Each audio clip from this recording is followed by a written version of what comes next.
আসসালামু আলাইকুম ওয়া রাহমাতুল্লাহি ওয়া বারাকাতুহু।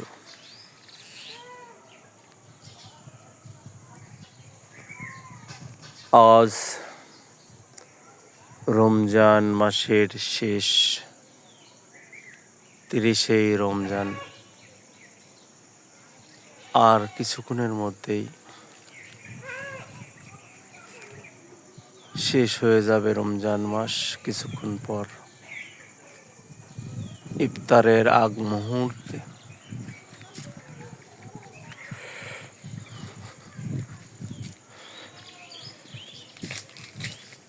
দেখতে দেখতে 30টা রোজা। আলহামদুলিল্লাহ, আল্লাহর লাখো কোটি শুকরিয়া। রাখার মতো তৌফিক দান করেছেন, আল্লাহর লাখো কোটি শুকরিয়া।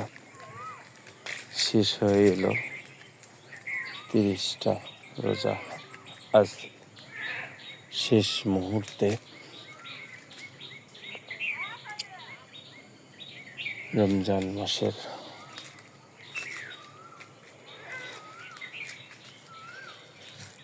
সবচেয়ে বড় বিষয় একটাই,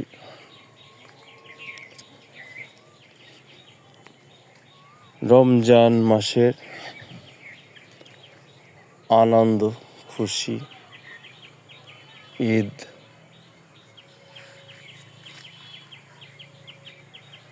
কাদের জন্য? বর্তমান যাদের টাকা আছে, সে টাকা হালাল কি হারাম, বৈধ কি অবৈধ, এটা দেখার বিষয় নয়।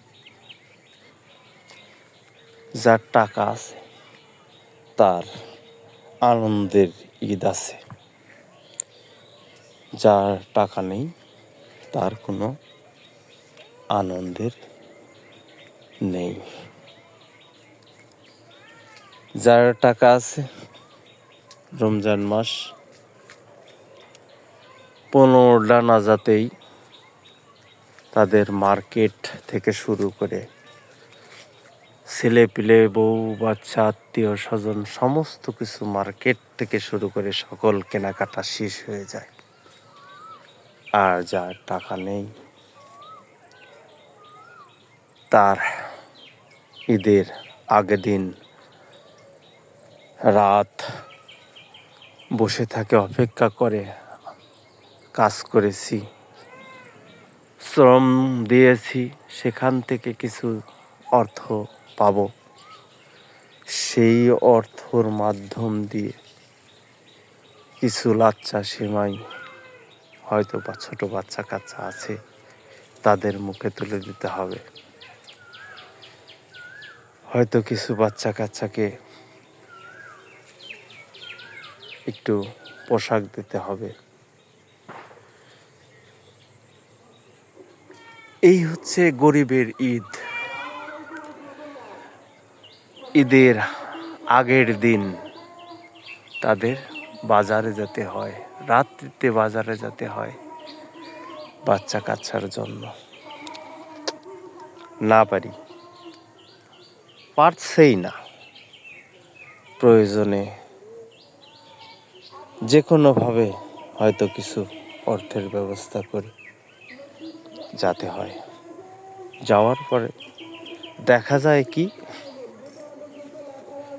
এটার এত দাম, তাদের বসার সিটও হয় না দোকানে, দাঁড়ায় থেকে মার্কেট করতে হয় তাদের। এটার এত দাম, নিলে নাও, না নিলে চলে যাও। আসলে সেই সামর্থ্য যদি তার না থাকে, তাকে কিন্তু 10 দোকানে ঘুরতে হয় যে কম দামের জিনিসটা কোথায় পাবো।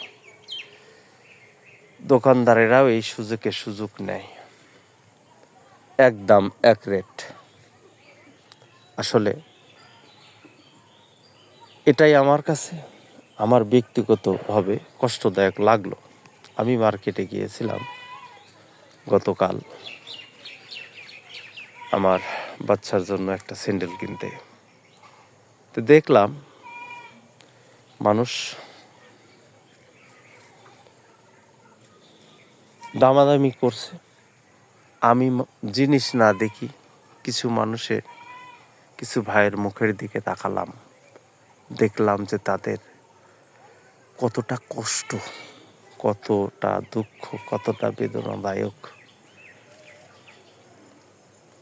বাচ্চা কাচ্চা নিয়ে আসছে, সেটা বাচ্চার পছন্দ হলেও আসলে তার অর্থে তো কুলাচ্ছে না।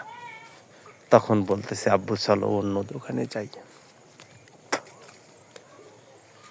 তো এটাই আসলে বাস্তব,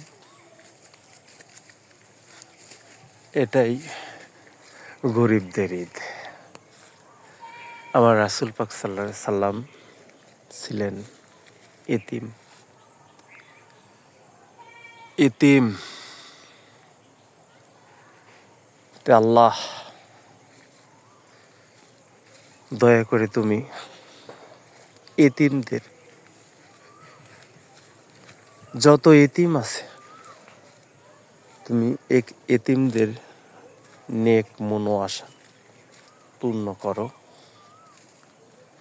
তুমি এতিমদের হেফাজত করো। আমার রাসূল পাক সাল্লাল্লাহু আলাইহি সাল্লামের উসিলায় দয়া করে তুমি এতিমদের হেফাজত করো, মাফ করো, কবুল করো। আল্লাহ এই ঈদে যারা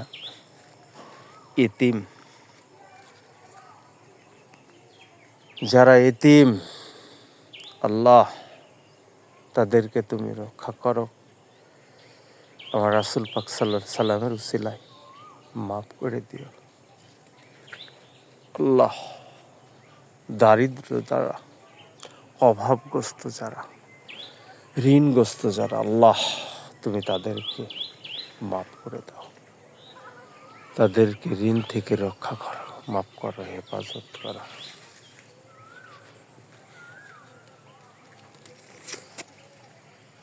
সর্বোপরিময় 30টা রোজা তুমি কবুল করো। আমাদের এলাকায় যত মানুষ রোজা রেখেছে, আল্লাহ তুমি সকলের রোজাকে কবুল ও মঞ্জুর করে নাও। আল্লাহ আমাদের এলাকায় তুমি হিদায়াতের হাওয়া চালু করে দাও। আল্লাহ তুমি আমাদের এলাকার সকল মানুষকে ঋণ মুক্ত করো। আল্লাহ তুমি আমাদের এলাকার সকল মানুষকে অভাব অনটন থেকে রক্ষা করো। হালাল উপার্জনের ব্যবস্থা করে দাও। আল্লাহ আমার এলাকায় সকল মানুষকে হালাল রুজি রোজগার করার মতো তৌফিক দান করো, এবং হালাল রুজি করে যেন মানুষের কল্যাণে আসতে পারে। একজন আরেকজনের সাথে ভ্রাতৃত্ব মহব্বত, এটা সুন্দরভাবে যেন বজায় রেখে সবাই চলে, সেই তৌফিক দান করো। আল্লাহ আজকে রমজান মাসের শেষ বিদায় নিয়ে গেল, বিদায় নিবে অল্প সময়ের মধ্যেই, হয়তো বিদায় নেবে ইফতারের আগ মুহূর্তে, এখন অল্প সময়ের মধ্যে বিদায় নেবে রমজান আমাদের মাঝ থেকে। আবার আসবে, রমজান আসবে, তবে আমার জীবনে এই রমজান পাবো কিনা জানি না। আল্লাহ তুমি আমাদেরকে সমস্ত পীড়া থেকে মুক্তি দান করো। এই রমজানের উসিলায় সমস্ত পীড়া থেকে মুক্তি দান করো, সমস্ত পীড়া থেকে মুক্তি দান করো, হেফাজত করো। আল্লাহ তুমি হেফাজত করো, তুমি হেফাজত করো। তুমি সব কিছুর মালিক, তুমি মালিক, তুমি মালিকুল মুলক। তুমি সব কিছুর মালিক। আবার যেন সামনে রমজান মাস পেয়ে যতক্ষণ পর্যন্ত জীবিত রেখেছ, যতগুলা রমজান মাস জীবনে আসিবে, সমস্ত রমজান মাসকে তুমি কবুল ও মঞ্জুর করে নাও। আমি যেন সমস্ত রমজান মাস রোজা রাখতে পারি, সেই তৌফিক দান করো, সেই তৌফিক দান করো। আমাদের সবাইকে কবুল ও মঞ্জুর করে নাও, আমাদের সবাইকে কবুল ও মঞ্জুর করে নাও। আমিন আমিন আমিন। লা ইলাহা ইল্লাল্লাহু মুহাম্মাদুর রাসূলুল্লাহ সাল্লাল্লাহু